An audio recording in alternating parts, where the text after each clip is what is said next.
Hello, awesome people. I hope you are having an amazing day today. Today, we're going to take a look at my top 10 video games for the past 5 years for you folks, now that we're coming to the end of this. I typically like to give my top video games over the last 5 years online at various places and so forth, and so I'm going to be doing it for this channel as part of Dynasties on Front Office Football Central. And so basically what I'll be doing is doing my top 5 video games. Now, this is a sequel to last week's, number 16 to number 11 plus an honorable mention. So that's basically the sequel to that one and so forth. I was hoping to get to a rounder number like top 20. That would have been nice, but you don't want to force these if you just don't happen to have that many games that you've played and enjoyed, right? As a reminder, each video game appears either in my top 100 video games of all time or in one of the later top 5 video games. Each series appears just one time, right? That's why a few weeks ago I published my video of the sequels to top 100 video games in the last 5 years, like Baldur's Gate 3 or Jack and Alliance 3, that sort of a thing, or Crusader Kings 3, those sorts of things. You can check that out too. And my reason for that are things like, Madden, which has a lot of great additions to it, and so forth, but not a lot of great, changes from one edition to the next. Won't make like 7 or 8 additions, and then people say, well, this is the Madden channel, even though Madden deserves it to be, right, on my top 100 video games, right? And that's true of a lot of the things, right, and so forth. So each thing is only charting once. So sequels in here to video games are hitting because they are the best version of that video game to chart in my top. So it makes sense? Or in some cases, they're the first one I played. All right, so ready? Let's get started with number 10. Number 10 is Golftopia. This is a golf set in the future. It's a golf creating course, and you're basically making a golf course for folks and such. And then you're putting in various, hazards and greens, charging fees. You're putting in like restaurants and that sort of a thing. And because it's set in the future, you have to fight off against you can have futuristic things set for your golf course that you're making and that sort of a thing. And then also another good thing about this is that you have the ability to destroy some grass and stuff like monsters, turrets, and that sort of a thing. So it has some tower defense aspects to it, as well as a traditional sort of a futuristic golf sim. So it reminds me a little bit of a futuristic take on Sid Meier's and Sim Golf, where the two, but Sid Meier's and Will Wright joined forces to make a sim golf game. It's a relaxing game. You can play the course. You can challenge people to play the course. Lots of great stuff. Lots. And that's number 10, Golftopia, the independent game. Now, number 9 is Galactic Civilizations 4 Supernova. This is the more recent one that I played on Steam. There are some earlier versions. This is the Supernova version. So this is Galactic Civilizations is a futuristic 4C, it can explore, 4X rather, explore, expand, conquer, all those sorts of things. It's a traditional game, and then what you're doing is it's set in space. It's a turn-based game, and I've just when it first came out, I thought this would be a lot of fun because I love Civilization. I love myself some Master of Orion too. There were lots. I thought this would be a fun version of it, and it was. It was a nice little diversion, but I never did like a deeper dive into it. I've played it just a couple times and enjoyed it, right? And then I was pulled away to some other stuff. I picked up numbers 2 and number 3 and then played them once through on the second one, and then the third one I never even bothered to play it. But now the fourth one came out, and I probably played about 4 or 5 times into it. I've gotten a variety of different wins, from influence wins to military victories and so forth. I've also lost a couple times too, so it's not a super beatable game and so forth. I like it lots. It's great stuff. It's a strong addition to the 4X civilization genre set in space. And that is once again number 9, Galactic Civilizations 4 Supernova, the later version that I played.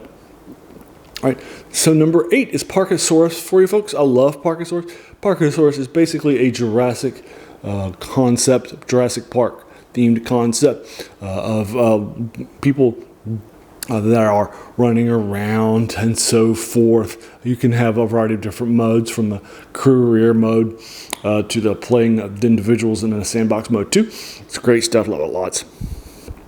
It's a fun concept. Now it is more of a throwback of genre of graphics, if you will, kind of like other things too, like Parkitect and so forth. And Parkitect is, it's a nice diversion for a couple hours at night or later on, and so forth. But I wouldn't consider it the deepest dive, if you will. That game will be hitting a little bit later.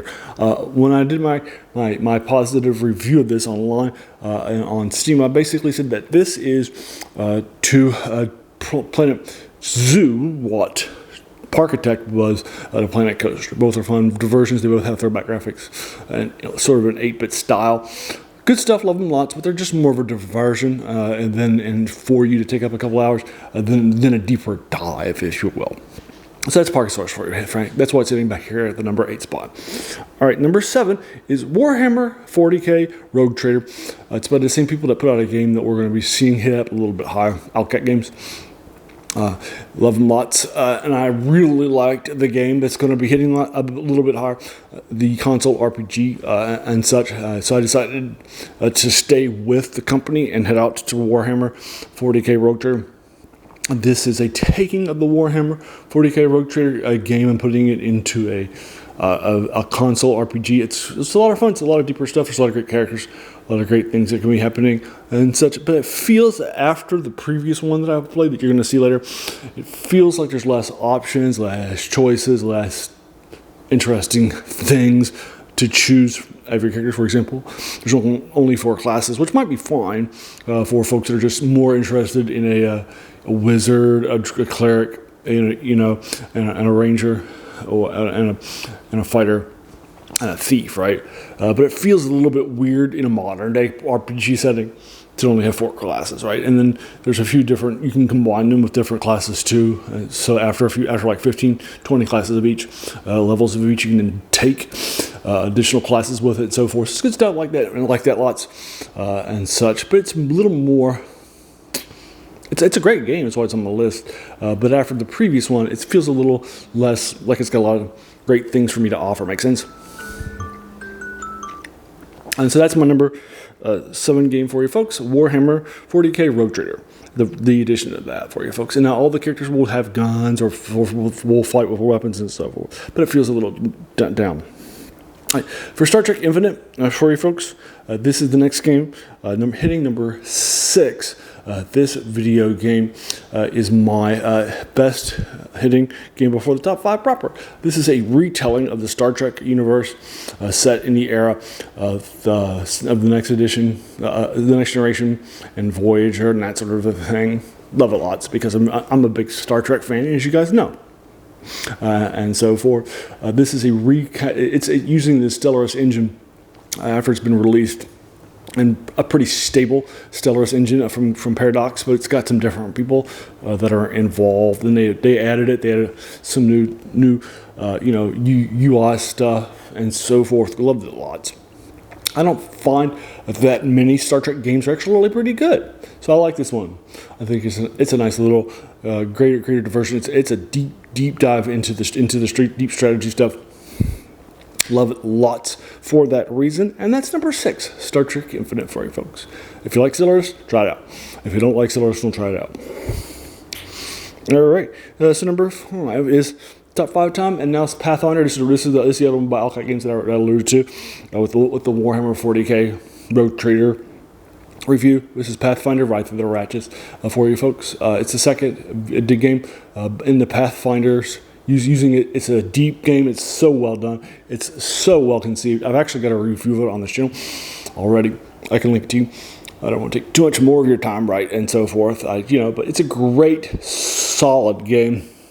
Tons of great stuff, tons of great options, the feeds, the class. Remember that the game that's based on Pathfinder is based on the 3.5 edition of Dungeons and Dragons, which is a much stronger, much deeper, meatier game, and such, right, and so forth. So it's got tons of options. It's got lots of options too, classes to subclasses. That are available too, from the beginning to archetypes that you can take, and then later on in the game you can choose epic quests like leveling it up to an angel, or you can become fighting the fight against the evil here in the Wrath of the Righteous and that sort of thing. Love it lots. So that's number 5, Pathfinder Wrath of the Righteous. Now number 4 is also the game that I alluded to earlier with Parkasaurus. It's also by the people that made Planet Coaster and Planet Zoo, which I talked about earlier too, and that's of course Jurassic World Evolution 2. This game is basically a retelling of the Jurassic Park franchise in a licensed version rather than just a sort of inspiration like Parkasaurus they had earlier. And rather than Parkasaurus, which is a nice little diversion for a couple of hours, this is a deep dive. This is going to be the one where you start playing it, and then like 8 hours have passed. You're like, wait, what happened to the time? Right? It's an amazing game. Love it lots. Hugely deep dive. It's got a lot of great DLCs that add a lot of things. Now, it is set in the Jurassic World Dominion. It does have spoilers and so forth. It's set after the second game, a second movie, and then it adds DLCs to add the third movies and stuff. So if you don't want to be spoiled in the movies, watch the movies first and play this. It'll love it lots. Its career mode is amazing. It's got some great sandboxes and so forth. You can have so many deep things, monorails, deep dives. You can have water dinosaurs. You can have dinosaurs in aviaries and that sort of a thing. Right, love it lots. You're doing research on dinosaurs. You're trying to, and then you can acquire dinosaurs in a few different ways. So the black market, or you can just do the Jurassic Park one and just do research out to different places and send out expeditions to bring in genomes. And then once you have enough percentage of a genome, you can then print them out. You have to have 50% of a genome plus another. And then you can add some stuff to it as you have more and more in order to get it up. So it's great stuff. Love it lots. Think it's an amazing, well-balanced game you're just going to absolutely love. And that's Jurassic World Evolution 2 for you folks. Now the top 3.